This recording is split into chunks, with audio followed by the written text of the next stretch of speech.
beloveds. Good morning. Good morning. We are continuing our exploration of living out loud and cultivating authenticity. And this morning we're looking at boundaries build bridges. And sitting with that concept all week, what I have actually revealed to myself is that boundaries don't actually build bridges, they invite us, they inform us, they empower us to build bridges. And bridges have boundaries. So I'm just going to go out on a limb and imagine that the majority of us right now are thinking about boundaries in terms of how we show up in the world, our personal boundaries. Um, I'm going to invite you for at least just a moment to let go of that and imagine that boundaries are very simply the outline of something that defines it. If you're sitting in a chair, I submit to you that you recognize it as a chair because of the boundaries of the object, the edges, the shape of it, if you will. We recognize the difference between a car and a truck based on the shape of it, based on the boundaries of it. We recognize the difference between geographical locations based on the boundaries of a thing. And I think we do ourselves a bit of a disservice when we look at our personal boundaries from a place of thinking that people see the external shape of me, that somehow that communicates who or what I am. It certainly does with material objects. Um, and it's our experience of those objects that creates the meaning of those shapes. Um, had we grown up being taught that the shape of a chair was a bus, we would all sit in buses and perhaps drive chairs. And we would think nothing of it, right? Because that's how it works. We define a thing and then we go about sharing that definition generation after generation after generation. And perhaps our ideas of ourselves, our personal boundaries, our mental boundaries have been established in quite the same way. That we believe we are who and what we are primarily because that is what someone taught us. And that is because that is what someone taught the people who taught us. And so we're really dealing with generational teachings across the board. I did some study this past week about bridges that were believed to be impossible to build before they were actually built. Um, the two that came up repeatedly were San Francisco, the Golden Gate Bridge in San Francisco, and the Chesapeake Bay Bridge. Um, and in reading the history of both of those, it wasn't so much the physical boundaries that they were trying to connect that created the difficulty as it was the mental boundaries of the people resisting those bridges. Um, I was struck, comically struck, by one of the comments that I read in the history of the Chesapeake Bay Bridge. That's a big part of the resistance to building the Chesapeake Bay Bridge was that people just wanted it to be built so they would have greater access to alcohol and so they could drink more. Now, we know post bridge that it availed Maryland of a lot of things. It helped build the economy of Maryland, helped connected people and resources and all kinds of things. But isn't it interesting that that may have never come to fruition simply behind a belief that building such a thing would be the demise of society solely based on people want to drink more booze. I chuckled because we do, as human beings, make up the most outrageous things and believe them to be accurate. And perhaps that is the greatest thing that we get to begin to bridge. Is not so much the external boundaries as our own internal boundaries. Because if I fail to bridge my own thoughts, if I fail to identify the invisible boundaries of my own belief systems, then I will live isolated. I will live isolated within those boundaries and be completely unaware that I'm isolated. Um, Oftentimes, the work of spiritual journey is really building bridges within our own process between our human experience and our spiritual truth. And so, rather than looking at boundaries as limits, I want to invite us to look at boundaries as those beliefs within us that define us. Um,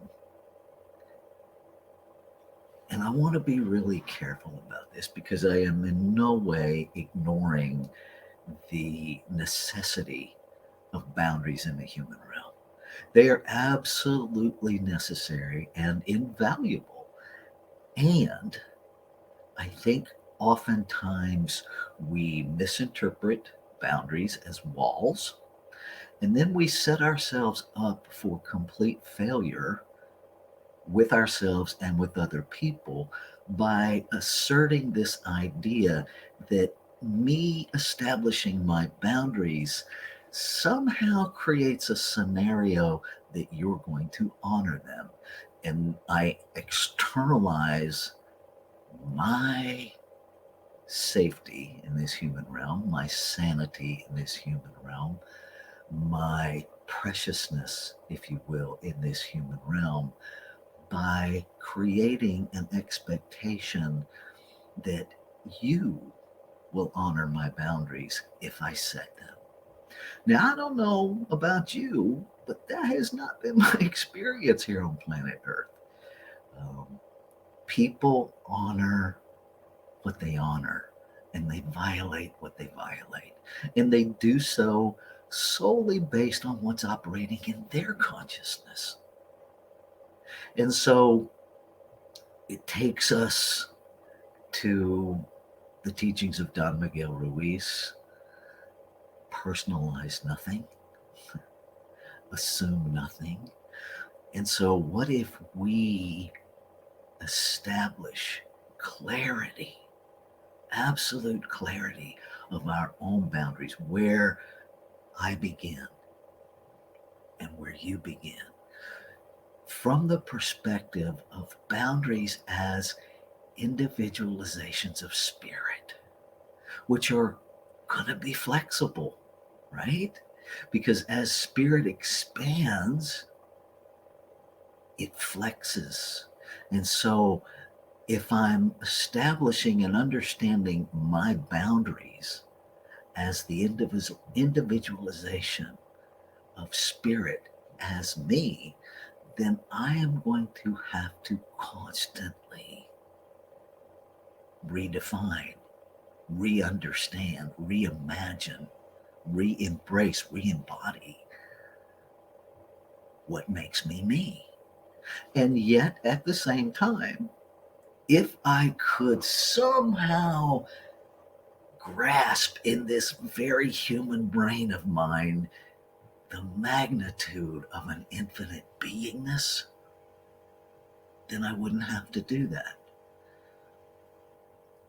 I haven't found a way to do that yet. I have not found a capacity within my physiological brain, which is a beautiful, beautiful tool to understand this finite world. And it struggles to even conceptualize the infinite. And that's okay. So I invite you to let that be okay for you as well. I invite you to let go of the limitation of the boundaries, the outline of you that has been given to you generationally. I invite you, if you are a person who identifies as a woman here on planet Earth, to perhaps consider letting go of everything that you were taught that a woman is. And I'm focusing there because this is Women's History Month, and uh, I personally think we should celebrate women every day solely because not one of us would be here without them. They give us life here on this planet, and I'm pretty sure that is enough that qualifies each to be celebrated. What if you let go of all of the identities that have been assigned to you and began to redefine you based on how you internally know the divine is desiring to show up as you? And what if we all did that? From whatever the boundary is, whether it's our profession, whether it's our gender, whether it's, what our name means to us, what our hair means to us, what does it mean if you wear glasses? Because we have all kinds of those things operating. What if we let go of all of those just for the practice of discovering the limitless you?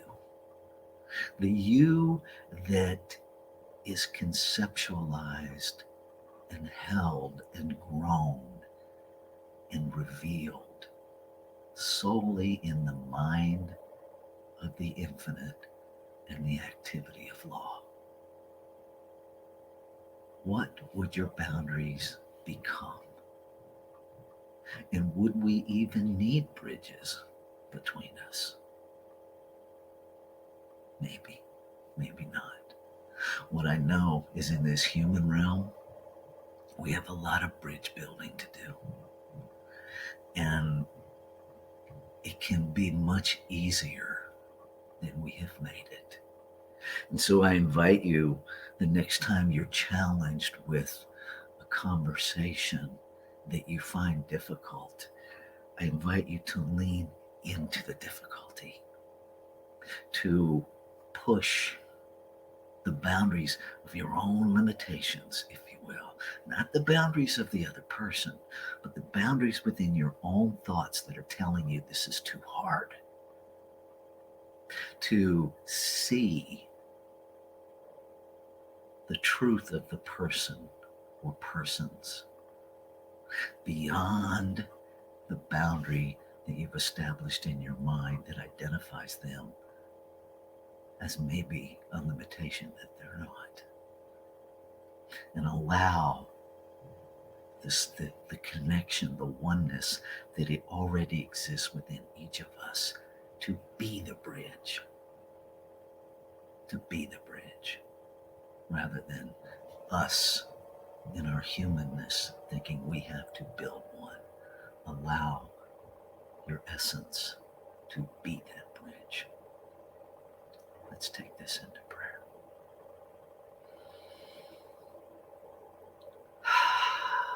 And so I'm knowing with this breath